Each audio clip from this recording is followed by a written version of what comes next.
Welcome to High Noon, where we talk about controversial subjects with interesting people. And this week, I'm really pleased to have on my fellow on the NatCon Squad podcast. But more importantly, Ben Weingarten is editor at large over at Real Clear Investigations. He's a senior contributor to The Federalist. You may have seen his work over at Newsweek or the Epoch Times. But he is really good at doing these deep dives into. It seems like there's just been a series of stories that require an enormous amount of specific knowledge to even start to understand what the important themes are to pull out of it. And here, I mean, I think this all kind of started with Russiagate in terms of having to know and having like a very, very high barrier to actually understand what's going on with these stories. But just in the last week and a half, there have been a series of both hearings and like information released on topics that might seem slightly unrelated at first, but I want you to go through them, and then I think we'll see how they tie together a picture of how our government, how our society, how the regime actually works today, as opposed to a kind of Bill on Capitol Hill constitutional republic sort of fantasy that many still cling to. So those stories. Let's start with January 6th and the tapes that were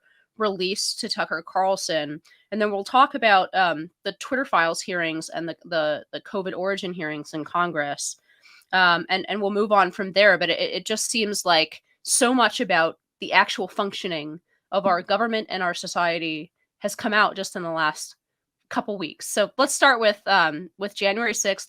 What is shown on the tapes that were released, and what are the implications? Yeah, well, a few of the points that Tucker Carlson highlighted, and first of all, I should say thanks for that introduction. And I think you're right, by the way, to point to Russian interference in elections and Trump Russia as certainly an accelerant, at very minimum, to this overarching effort that will hopefully elucidate here. But what Tucker Carlson has basically charged is, look, here's a narrative that's been put forth about January 6th, literally stage managed by corporate media executives via the Jan 6 committee, and those who want to use January 6th to claim that roughly up to half the country constitutes the ultimate threat to the homeland. And you see that with the rhetoric immediately following January 6th from top Democrats about how January 6th was on the level of a 9/11 or the depths of the Civil War or Pearl Harbor or the like, which is a euphemistic way of saying MAGA equals Al Qaeda or could equal Al Qaeda or the Nazis or the Confederates.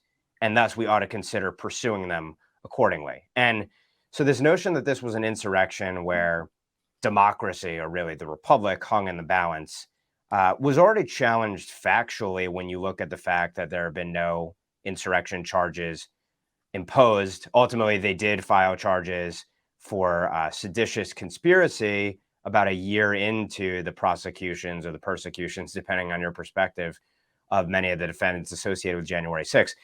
But there are a few kind of core narratives. One is, that this was an armed insurrection that got officers killed.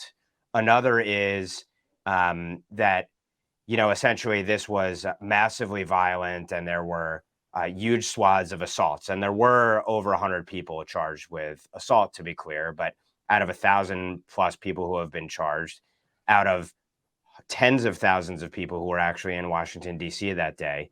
Another point is Ray Epps. Who is this Ray Epps? The only person on video basically calling to storm the Capitol the day before January 6th, and then who did storm the Capitol on January 6th was that basically the front of the barricades when they were originally breached. And why is this guy feted and treated as a hero by Democrats when he seems like the ultimate insurrectionist? And you can't dismiss the tape.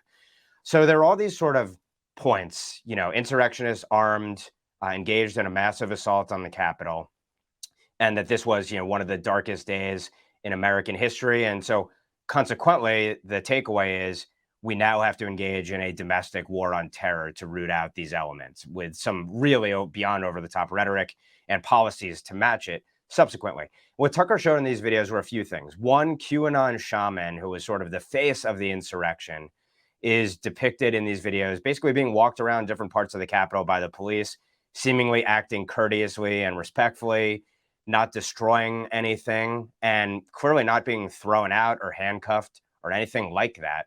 And yet this is a person who was sentenced to, I believe, around 4 years in prison and who served for many months in pretrial detention.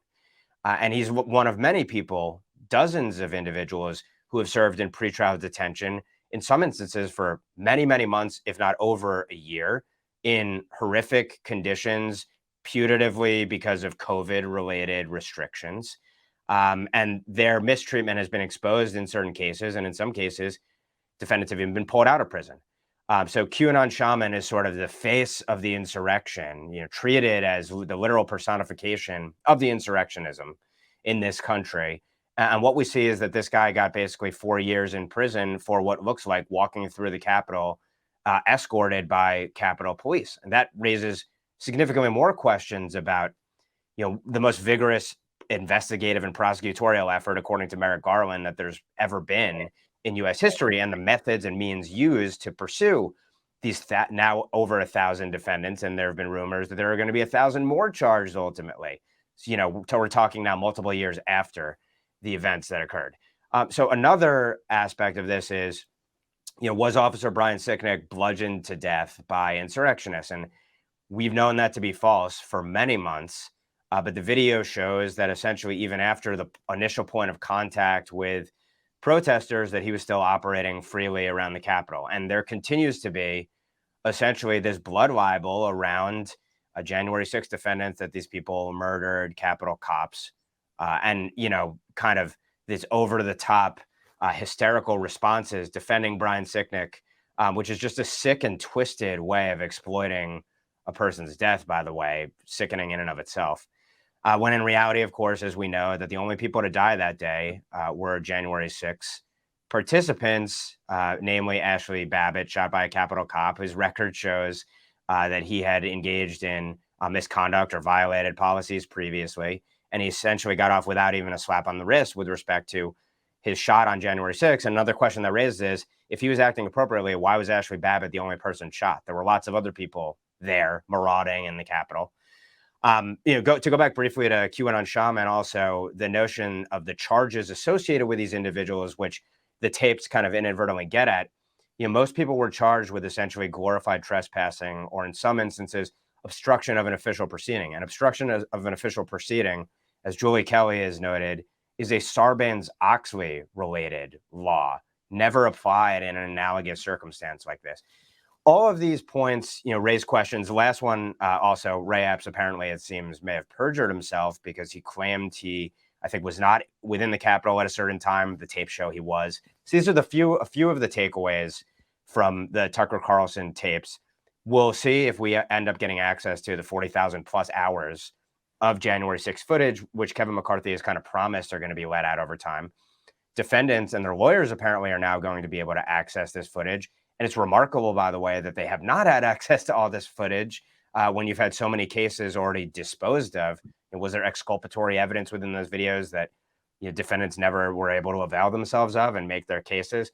So all of these questions are raised, and they strike at core contentions about the size, scope, and nature of what transpired on January 6th, whether it justifies the heavy-handed tactics and then the ballooning, the inflation of the domestic terrorism threat purportedly by ethnically motivated violent extremists, which is euphemism for essentially anyone who holds views that kind of flout the overarching ruling class sort of narrative.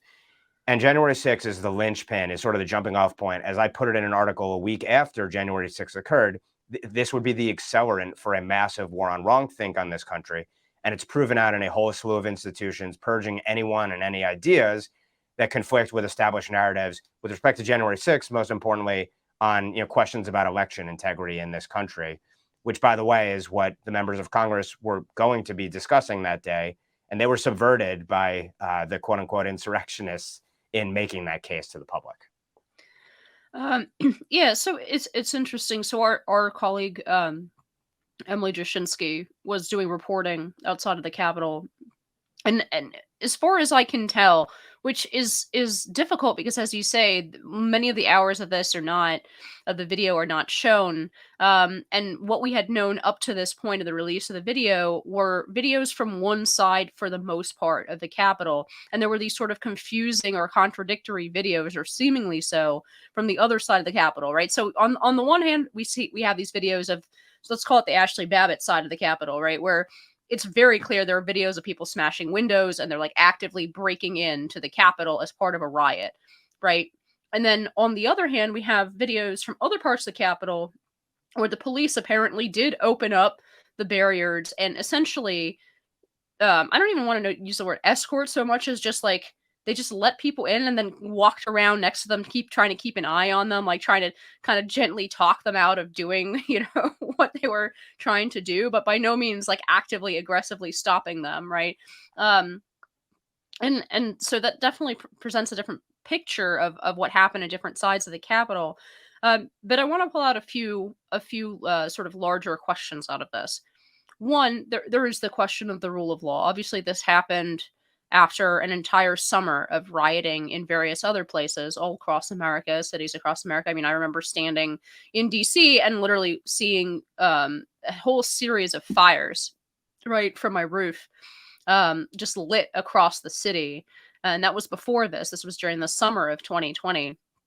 And there were many cities, most notably Kenosha, but many cities experienced the same thing. So this is after an entire summer of rioting that produced very little in the way of law enforcement. Most recently, the two, I think they were attorneys who threw a Molotov cocktails at cop cars. They got a slap on the wrist, right? They got a very light sentence for something that could be classified as domestic terrorism, right? Throwing Molotov cocktails at the police. So there was this very low and light prosecution for rioting all through the summer. And then there was January 6th, and we not only have prosecution, we have very long, unusually long pretrial detention for a lot of these folks, that the process has become its own punishment right before guilt or innocence is even adjudicated. And now we have this sense, or we have this information that's come out that they were actually not, their defense was not allowed access to the tapes that presumably the prosecution had. I mean, that raises constitutional questions about their prosecution and whether that their defense should have had access to some of these tapes that seem, if not to completely destroy any case against them, at least ameliorate the case, and perhaps would have been able to be used by their attorneys to negotiate for a lower sentence and so on. So all of this calls into question something that's extremely fundamental, which is, is the rule of law in America blind to your politics? I think the answer is the blindfold's long gone. And, that's illustrated as you raise, very starkly, I think. And obviously you can go to the Washington Post and they've written articles, trying to make the opposite case that actually, in fact, BLM, Antifa, summer 2020 rioters were actually treated in a more heavy-handed fashion, or an equally heavy-handed fashion to the J6ers. But it strains credulity when you look at the numbers and kind of analogous cases. You mentioned the two Molotov cocktail throwers in New York. There have been other instances. There was an arsonist in Minneapolis who destroyed a building and I believe may have killed several individuals as well. He got a reduced sentence relative to what the guidelines would have said, and the judge essentially said or acknowledged he was engaging in a violent effort, but associated with a just one in the social justice, anti-racism riots of the summer of 2020. It's explicit that there is a belief that J6ers were domestic terrorists effectively because they may have rioted or engaged in illegal activities and associated with protest for what is perceived to be an unjust cause in the eyes of the law. And conversely, the cause of the summer of 2020 is perceived as the just one by the powers that be. And you see that in the massive cases that were dismissed for anything that would even resemble like the low level offenses that many J6ers have been hit with, the glorified parading charges, picketing around the Capitol. All those charges were dismissed en masse in basically every city across America. You do not have the dozens upon dozens of people, sometimes with no criminal records in the past, and sometimes accused of nonviolent crimes, being held in pretrial detention. And then you look at also just the size and scope and the level of violence associated with those summer 2020 riots, and it's a staggering comparison. And actually, at Real Clear Investigations, to talk our book here shamelessly for a second, we did this comparison, January 6th versus 2020 riots, also versus 2017 inauguration riots in DC, which people forget about, and looked at the size, I scope, and don't. I was nature. living there. Sorry. Yeah, the size, scope, and nature of the offenses, and then the relative prosecutorial and investigative vigor or lack thereof associated with them, and then the claimed abuses of law enforcement, or the prosecutors. And I think that we let the data speak for itself, but people can draw their own conclusions. And I think that from my perspective, the conclusion has to be that people are treated differently based upon their political beliefs, and then you don't have a rule of law in a country if it's selective, if it's conditional. And this builds on, by the way, I think the treatment of Trump-Russia collusion. These sorts of parallels, we can see this, are staggering. The Mar-a-Lago raid versus the Biden papers, Trump-Russia collusion versus Biden, Russia, Ukraine, China, and probably beyond collusion with his family. Many such examples just like these. And the people who claim to be the greatest defenders of the institutions are actually the ones eviscerating those institutions when they support this double standard, which is to say a no standard, two-tier justice system. What about the standard going forward? Because regardless of how serious the riots are, and I've always resisted calling it an insurrection. I know you have as well. I mean, three guys with zip ties does not make an insurrection or a coup. But these riots provided a impetus for our intelligence services and law enforcement agencies on the federal level to focus on what they call domestic extremism, domestic terrorism, right? There was that famous FBI memo about parents going to school board meetings, trying to democratically show their views about what their children were being taught in public schools. They were branded potential domestic terrorists. What has the apparatus of law enforcement done beyond the actual defendants of January 6th with the categories and the focus that January 6th provided to them?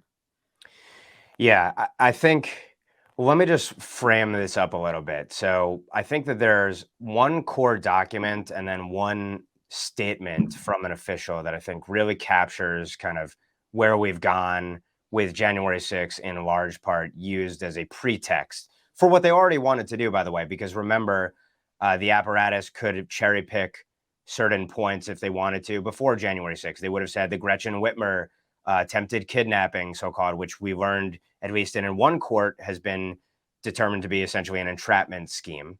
But there's been, of course, a steady drumbeat of efforts during the Trump years and then subsequent to portray MAGA as violent and a threat to democracy and our core principles and values and the like. First, it was, that they're all Russian traitors and dupes, and then it became more Nazi-esque, and then it became more domestic terrorist.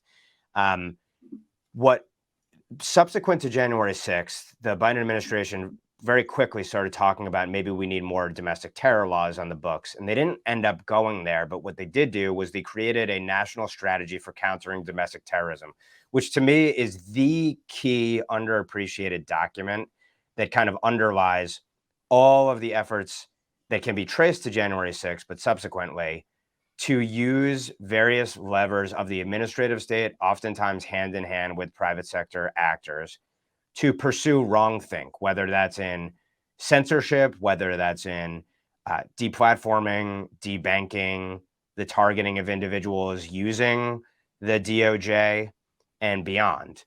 And what that national strategy for countering domestic terrorism says, it's worth reading in its entirety, but one of the parts of it is it pledges that there be a whole of government plus, and that means private sector institutions as well, to go about confronting the long-term roots of domestic violent extremism. And it puts at the pinnacle of domestic violent extremism racially motivated violent extremists with a focus on essentially white nationalists, so-called, even though they're very loose and never define these terms clearly. And we know that, of course, this administration has compared people who believe that you need to show ID to vote to, Bull Connor. And we can go through all the litany of perspectives that are easily twisted to be evil and potentially with a nexus to violence and stochastic terrorism, I guess. But that document calls for confronting long-term contributors to domestic violent extremism. And among them are those who are undermining our democratic institutions. And it calls for, again, this whole of society effort to pursue those individuals. And so obviously that can mean a whole litany of issues potentially constitute threats. If I raise the idea that the Justice Department and the FBI are operating under a two-tier, no standard justice system, favoring some Americans over others, well, as we know, the FBI and DOJ has come out and said that conspiracy theorists are trying to undermine their efforts and actually ginning up potential violence against authorities, which requires a response. You can see how easily that can be twisted. So this document calls on coordinating with private sector actors, including the big tech companies, by the way, to go about targeting wrongthink in this country, because they will make the claim that it's relevant to the idea of it undermines our institutions. And if you question those institutions, I put that in air quotes, then you may be threatening them. You may be a threat to the republic. Now, the other quote that I would raise in connection with this, and I'll paraphrase it, is that the head of CISA, which was a little known agency housed within the DHS, really prior to the Twitter files for, I think, most Americans. CISA's job, putatively, is to protect critical infrastructure. It counts under that mandate, protecting election infrastructure. And it's basically used that as a pretext to say that the social media companies are part of what needs to be regulated to protect election infrastructure, because people use that to challenge the integrity of elections. And that was sort of one of the wedges that was used to go into targeting domestic wrongthink going into the 2020 election. Trump-Russia collusion and foreign interference was used as a pretext to target domestic actors prior to that. But the head of CISA said something that should chill every American, and that I think so perfectly captures kind of the ethos that undergirds these efforts. And that is, she said that of all infrastructure, our cognitive infrastructure is the most critical. And so that requires essentially combating, quote unquote, dis, and malinformation.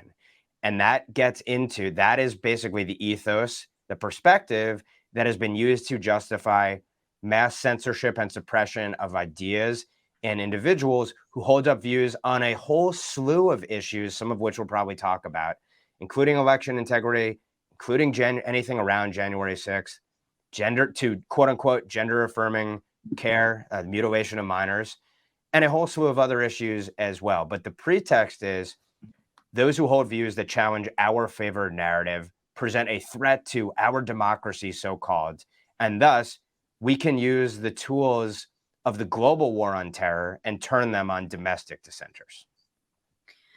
Yeah, I got a lot of flack on Twitter and elsewhere for saying it was actually a bad thing that they disbanded that disinformation governance board that was going to be headed up by Nina Jankowicz, and the reason is I thought that none of these functions are actually going away. They're just not going to be in one place where like we can track them and try to see what's going on. And you're very much confirming this, but I want to go to the second half of that dichotomy that you put up, that before January 6th, the nexus was foreign, right? Foreign interference into elections, foreign interference into U.S. policy was cast as a essentially in order to use tactics that are usually used at America's foreign enemies on domestic Americans expressing political views that were deemed quote unquote disinformation or connected to in some way into Russia or America's other enemies. On that front, let's move a little bit into these Twitter file hearings. These are, of course, a series of stories and documents that were doled out to journalists by Elon Musk when he took over Twitter. From the political perspective, I feel like this was to use that horrible DEI dean's language from from the Stanford University law school blow up. The juice was worth the squeeze just for the Twitter files for the right. I think in terms of the takeover. I don't know how Elon Musk feels about his $44 billion, but I think it's worth it since it's not my money. Anyways, so Elon Musk doled out a series of documents to different reporters, and he chose mostly reporters who were in the center or coming over from the sort of IDW left. He gave something to Barry Weiss. He gave to Michael Schellenberger and Matt Taibbi, a few others, right? And so he specifically picked journalists who were not part of mainstream news outlets. So in other words, he didn't give them to the Washington Post or the New York Times, but also not the conservative media, right? So he picked independent journalists who have some still credibility on the left. I think that turned out to be a pretty good decision. But then two of those journalists were called in front of this hearing in Congress, and it was pretty eye-opening. So what did we learn from the hearings? How do the social media companies fit into this narrative, whether it's from external, like built into the sort of external foes of America and disinformation from external foes, or whether it's domestic insurrection or domestic terrorism, right?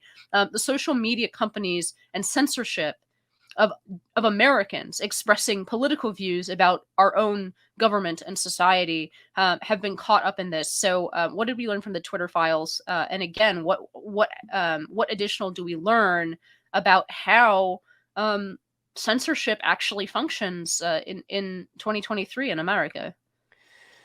Yeah, well, first of all, to your point on the tactical and strategic benefit of using what used to be, I guess, traitors to their party now as perceived by the left and by Democrats.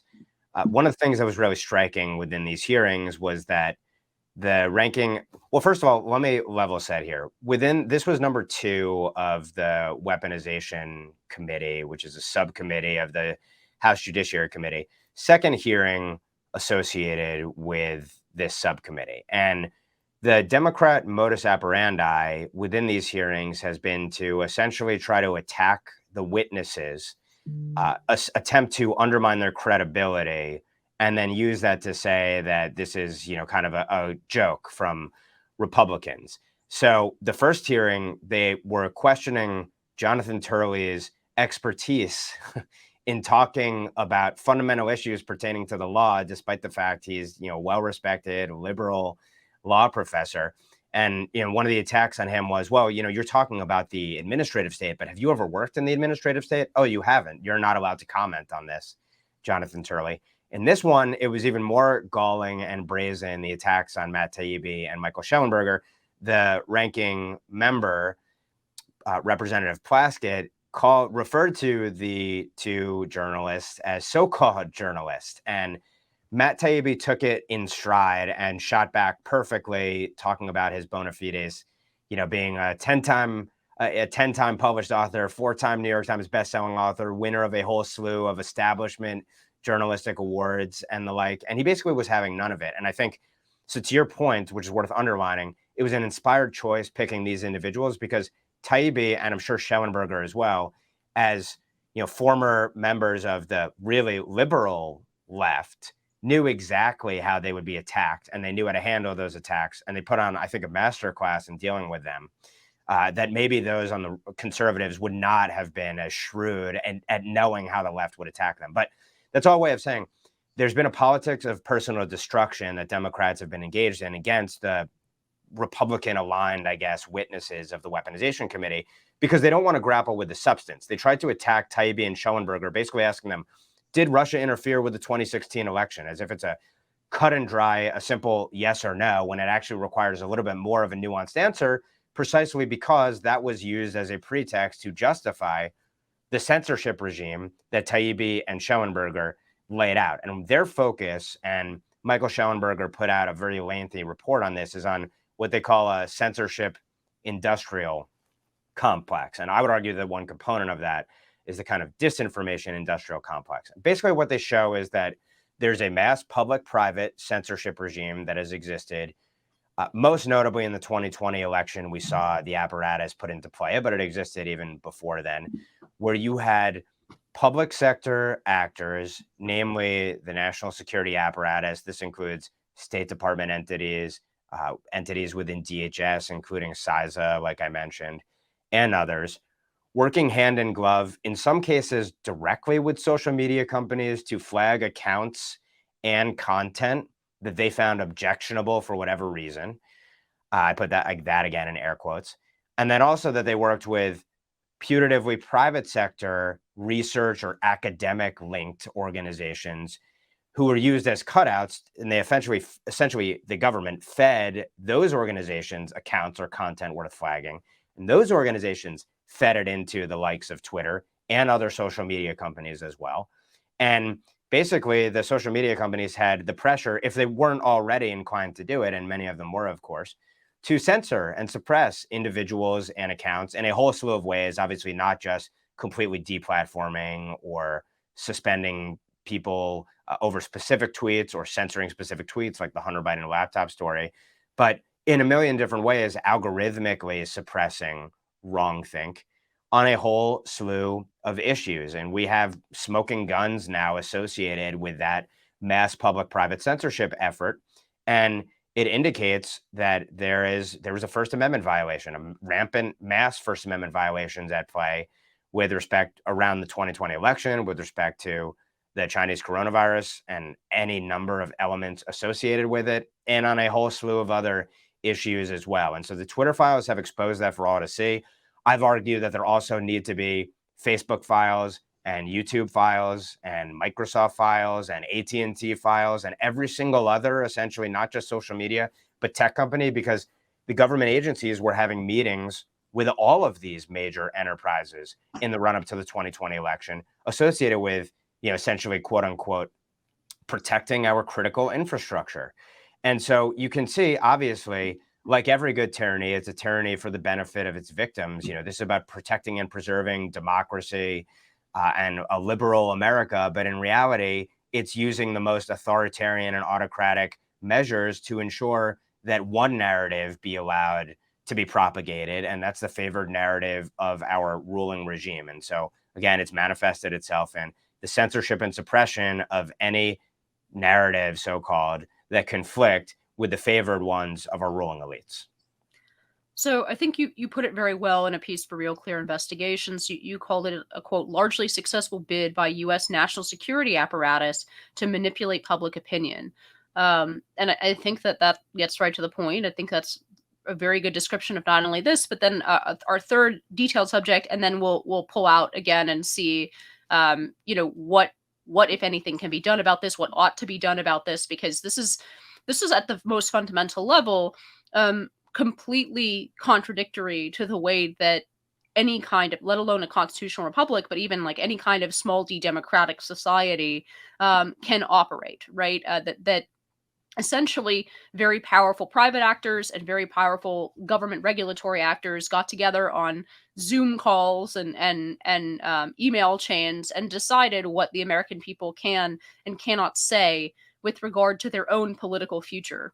The third plank of this that I wanted to talk to you about was the COVID hearings on the origins of COVID-19, which I thought also had quite a few revelations. Again, just confirming, and a lot of this stuff is just confirming what was, called wild conspiracy theory just a year ago. And that's both on the subject of COVID origins, but also more generally, all of this stuff, right? Suggesting that the US government and private companies are colluding behind closed doors to censor particular Twitter accounts was the sort of thing that sounded really wild-eyed even, 2 or 3 years ago.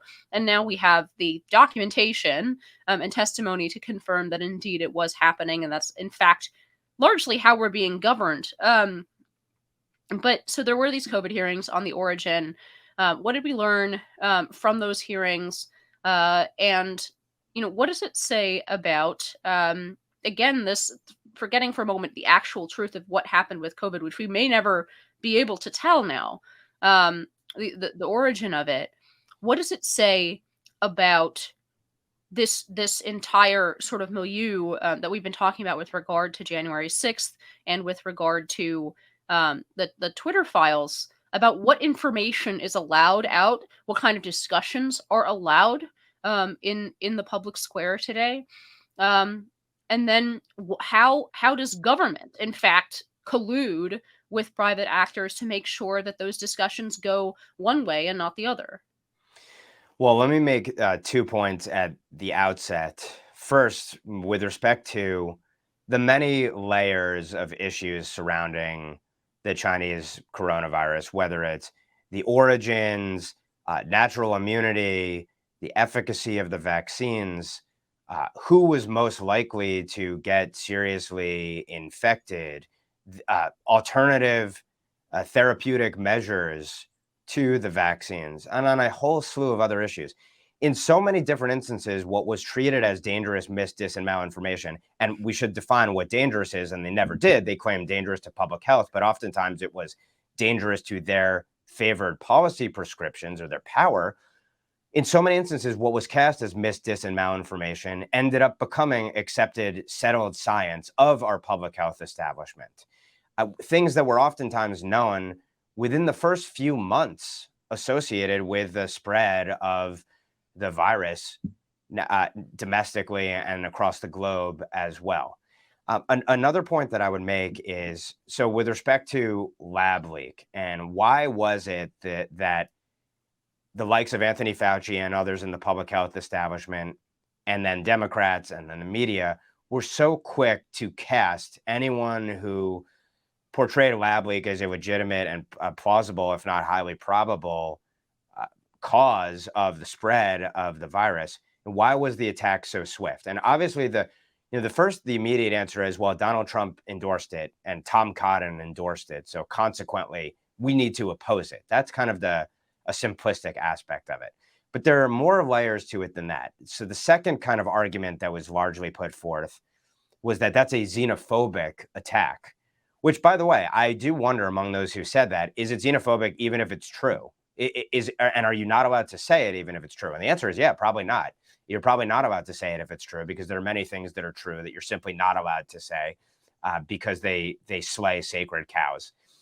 And with respect to the xenophobic part of it, that was also a political associated effort, because it was about portraying Trump and Republicans as being anti-Asian, and that the coronavirus response and rhetoric around it fueled anti-Asian hate in this country, which obviously there's a political reason to try to inject that narrative into the bloodstream in the run-up to the election. But let's note the irony here. The greatest propagandists and protectors of the Chinese Communist Party here were those who said it was xenophobic and sought to de-link the virus from the Chinese Communist Party via the Wuhan Institute of Virology, where, of course, the PLA was operating, and, of course, CCP-controlled scientists were operating. So for those who wanted to censor foreign mis, dis, and malinformation, well, in this case, the idea was to censor likely plausible information that actually would have undermined the Chinese Communist Party and the mis, dis, and malinformation they were putting out in association with the Chinese coronavirus. So we should point out that hypocrisy at the outset. But, to kind of lab leak and the treatment of lab leak, it was known very early on that this was potentially a legitimate cause. We know now through emails that have been exposed that Anthony Fauci and others at the top of the public health establishment and outside of it were entertaining that theory. But then for some reason, they immediately came down on the side of, we need to suppress this and we need to beat it down. And obviously, Nicholas Wade has done some exceptional reporting on lab leak, and the Trump administration itself, via the intelligence community, had put out some public open source information that we can see, pointing to that as a plausible explanation. But why did they want to tamp it down? I would say in part is because obviously US dollars flowed into the WIV associated with gain of function research. And that obviously could have been a cause or a contributor to what transpired, or at least it's in the ballpark. And that means essentially, I believe, that the public health establishment felt a need to cover it up, as did others in our government, because there's some egg on our face probably associated with it or possibly associated with it. And so there's a conspiracy of silence and an attempt to protect the WIV, essentially, which is incredibly perverse. If for no other reason, then you need to know what happens to prevent it from ever happening again, period, full stop. So, the censorship more broadly around the Chinese coronavirus, COVID-19 was an accelerant to the public-private censorship regime as well, because you had public authorities essentially saying that instead of the national security argument of, well, these people who are challenging, questioning election integrity have a nexus to insurrection, so they pose a national security threat. In this case, it was the public health threat. If you put forth unauthorized views that conflict with the quote unquote experts with respect to the Chinese coronavirus, you're going to get people killed. And Joe Biden essentially said that, by the way, when it came to Facebook and I think other entities as well, essentially saying by allowing people to engage in unauthorized thought, you're killing people. So you got to do something about it.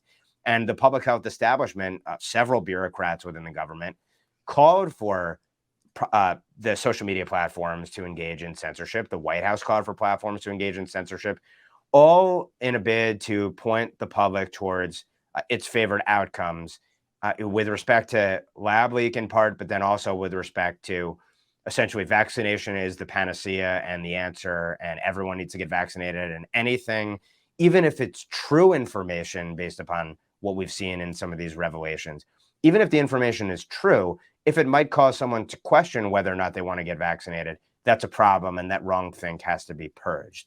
So, as always with these kinds of tyrannical efforts, it's the guise of national security or public safety or public health are used as the pretext to justify protecting people from themselves.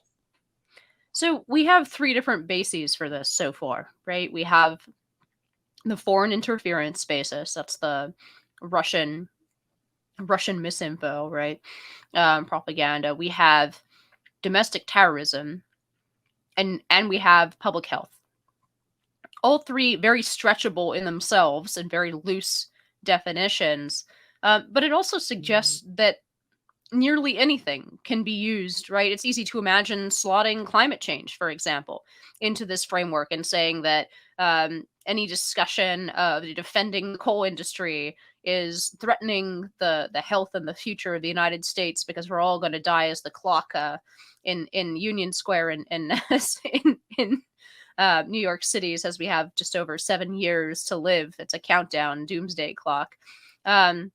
Right, so you could imagine very easily any pet sort of liberal cause or narrative being slotted in to this kind of apparatus that is essentially a very fluid and direct, in some ways, relationship between government agencies and law enforcement and intelligence services and private companies, tech companies, etc.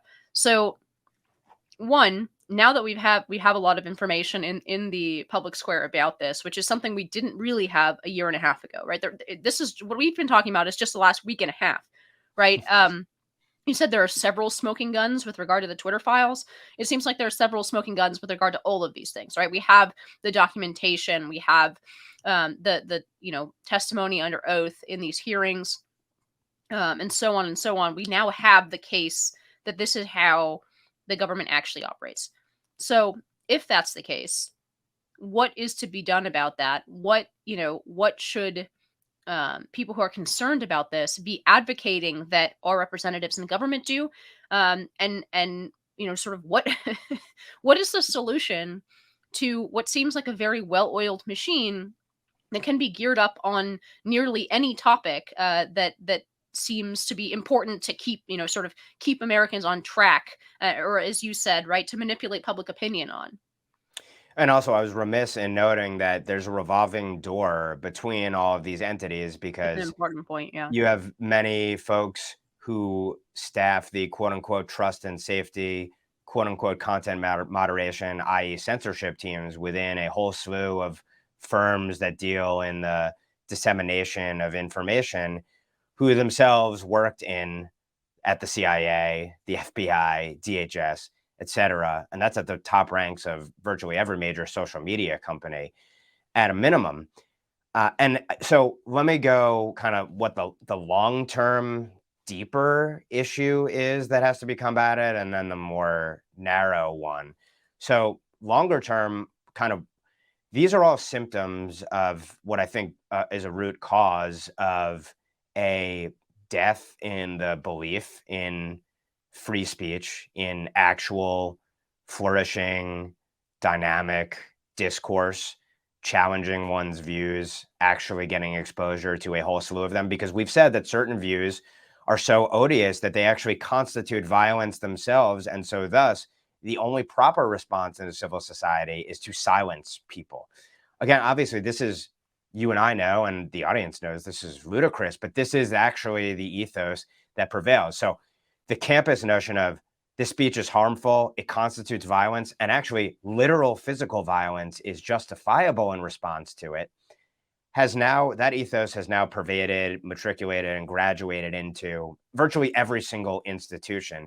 And it makes all of our institutions sound a lot like Chinese Communist Party institutions, where under the Hong Kong national security law, wrongthink there is to be combated using public and private sector power.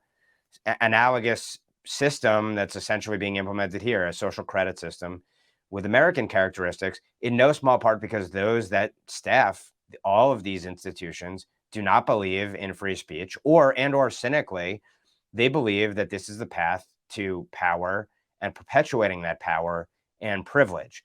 So long term, there's the education and assimilating people into a civil society that actually values truly free and open discourse.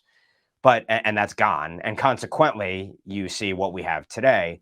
But more narrowly, the first step is obviously exposing the abuses. And frankly, I have been a proponent of this, church style weaponization committee since long before it was actually convened. So I'm very glad that Republicans did it. But I've essentially tried to be very cautiously optimistic and keep my expectations in check about what to expect from it, precisely because the powers that are implicated in this are so strong that it really requires intestinal fortitude if you are a lowly member of the House to be taking on the FBI or the CIA or the DHS, let alone the major companies, by the way, that are implicated in this mass public-private censorship regime, and beyond the censorship regime, in the weaponization of all of these agencies, sometimes hand in glove with outside actors against tens of millions of Americans. I mean, obviously, the FBI, the CIA, the NSA, and beyond all have dirt on all the individuals who are going to be pursuing them and probing them. And so that's why, obviously, oftentimes, congressmen become captured entities of those industries or sectors or agencies that they're tasked with overseeing. So, what is the first point is you have to expose the size, scope, and nature of the corruption in all of its manifestations, or at least its most important and salient ones that strike most deeply at our laws and at the core values and principles those laws are rooted in. And then the next part is people have to be held accountable. And being held accountable is not just holding hearings and raking people over the coals in a public setting. I think at the end of the day, it has to mean that when you violate the law, and the more senior you are, even the more grave it is, you have to go to jail. Or if you don't go to jail, there have to be massive, massive penalties imposed on individuals who abuse their powers in ways such as violating en masse the First Amendment rights of thousands, if not hundreds of thousands or millions of Americans. And obviously, you have to put laws in place beyond those establishing massive penalties that serve as a deterrent. You have to put laws in place to prevent such conduct from ever occurring, even though obviously, the First Amendment's pretty strong. That should control. But at the end of the day, there needs to be legislative action. Heads need to not just roll in the way of people being fired, but there have to be criminal penalties associated with such grave and massive abuses of power. And then beyond that, there ought to be a massive lawfare brought from outside the legislative branch to make actors pay who go about eroding the foundations of our entire system. And, obviously that erosion has manifested itself in a number of ways. It's not just the mass public-private censorship regime; it's also harassment, particularly for the FBI and DOJ, of those who hold the wrong views. We could look at the attempts to go after any lawyers who dared to litigate election integrity related cases in 2020. And there's a whole mass concerted effort that I've written about, whose name escapes me, but there's a whole effort out there to actually go out and disbar all of these individuals, literally ruin them in their communities and make it so that they're unemployable. And I think we should expect that from Donald Trump down to the lowliest, most indefensible actor in January 6th riot, the worst treatment that those individuals face, any of us could face that treatment. And if you're operating with that understanding, then that requires a massive response in kind, commensurate with the assaults that we're seeing. So one of the problems here that you're pointing to is there's no real accountability. So for a lot of these agencies, they're supposed to be directed by the president, and then overseen by Congress. And neither of those functions is really happening. So they're not really controlled by the president because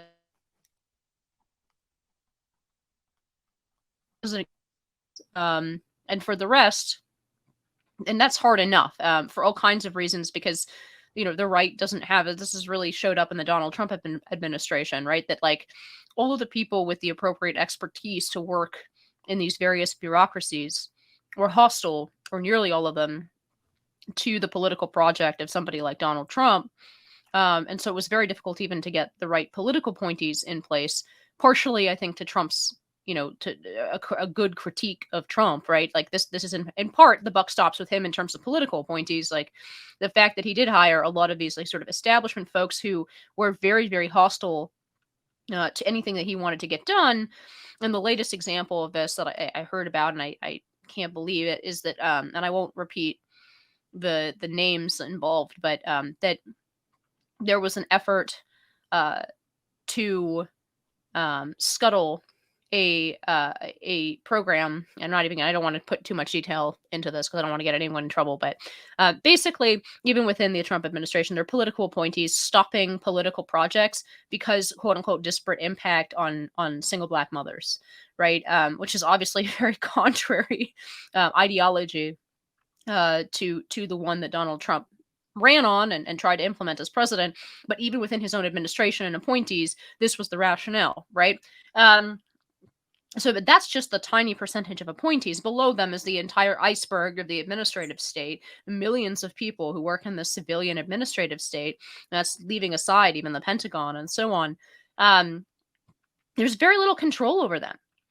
And I think the lack of accountability that you're talking about and the message that it sends when nothing happens to these people, even when these smoking guns come out, even when these documents come out. I mean, I think the first person I can think of that was like that was Lois Lerner, back during the Tea Party, where the documents came out that groups associated with the Tea Party had been targeted by the IRS for auditing and had not been given their rightful certification that they deserved under law as nonprofits. They had been targeted for all kinds of harassment by the IRS. And Lois Lerner testified to this and basically answered very few questions in Congress, and then was able to even live her life and was never prosecuted for any of it, and furthermore didn't suffer any consequences short of prosecution, right? So how do we? I mean, some of this stuff, it seems to me that it's very, very difficult to prosecute because, especially with regard to the FBI, for example, a lot of it depends on judgment, and it's very, very difficult to argue in like a legal sense that somebody used their prosecutorial discretion to prosecute case A versus case B, right? Even if you can show that there are massive disparities based on political affiliation, like it just strikes me as something that's very, very difficult to actually prosecute. So what kind of laws would you suggest get put in place for at least let's think about something that's slightly easier going forward. What kind of laws do you think should be in place to re-provide some kind of accountability? Because I think backward looking, it's going to be really, really difficult to prosecute these people, in part because the institutions themselves are corrupt. So whatever the prosecutorial standard or the best practices standard will be, a lot of these people are smart enough, not to put their toe all the way across the line. And a lot of what they do is a judgment call. And it's very, very difficult to prosecute somebody for that. So like, how do we change that entire apparatus, or now that it's so clearly become malignant and political? Yeah, it doesn't lend itself to a simple answer, and it's obviously challenging for all of the reasons you mention, in no small part because every single one of these institutions has a vested interest in perpetuating its power. When it comes to Congress, does Congress want to take control over the administrative state? I would argue at least obviously 50% of it would say no. And then what large swaths of Republicans probably in their heart of hearts would say no also, because it's much easier to not really have to make tough decisions and instead punt everything to an administrative state to actually serve as effectively a legislative branch. Not to mention, to the extent you try to go about taking on the administrative state, like Chuck Schumer said about the intelligence community when it came to Donald Trump, they get you 6 ways from Sunday, and they're hugely powerful and organized. So, look, I think that in part, the backward looking aspect to your point is incredibly challenging. We're going to see tested, by the way, the limits of this. Again, I don't have high expectations, but we'll see how it plays out. General Mike Flynn is taking on a whole slew of the people who sought to take him down corruptly in a court case pending right now. We'll see if it goes anywhere. But to your point, obviously, those in the government have, kind of law, precedent, and the politics in many instances on their side. Now, in his case, it's interesting because there doesn't really need to be all that much discovery because their corrupt acts in targeting him are all out there already. So that'll be a fascinating case study on the lawfare side of things. But obviously, there needs to be massive civil service reform where a president can actually clean house within the administrative state. The legislative branch obviously ought to try to cut the administrative state down to size and defang it. Maybe there are creative ways that an executive can go about taking control of these agencies. He can create alternative bureaus within the bureaucracy where work is actually done to mitigate the ill effects of those who would try to subvert his policies in kind of old co, the original part of an agency. And so in a new co, essentially, you actually operate. Look, if you want to get really creative and out of the box, maybe we have a one-time massive payout offered to those in the administrative state and say, we're going to pay you X to leave. Look, in the trade-off of all the problems that we have, would I be willing to increase the national debt maybe to do away with large swaths of the administrative state? Yeah, probably. I think probably many Americans would be too if they knew what the administrative state was doing. So, yeah, I think there are creative ways that you can get at this, but I also think part of it comes down to executive control over the executive branch. Another part of it comes down to the legislative branch reasserting control over its proper powers and not delegating them to agencies that, frankly, I think in many instances, Philip Hamburger's argument is pretty much right. These are unconstitutional agencies that have no business existing. And obviously, we're not going to be able to get rid of them, but we have to think about creative ways to mitigate their effects and or harness them towards our favored ends, which includes rolling back the detrimental ones they've been serving. So that may not be a satisfactory answer. It's certainly not a simple question, and it certainly demands a much more thoughtful and rigorous response. But I think what you've kind of pointed to is legislative and executive branch both have to reassert their power and prerogative and defang and deconstruct the administrative state. Yeah, I think Andrew Jackson suggestion of rotation in office. He made everybody submit their resignations every 4 years, and the president would choose which resignations to keep and which to dismiss. So there's a lot to recommend that that approach, I think.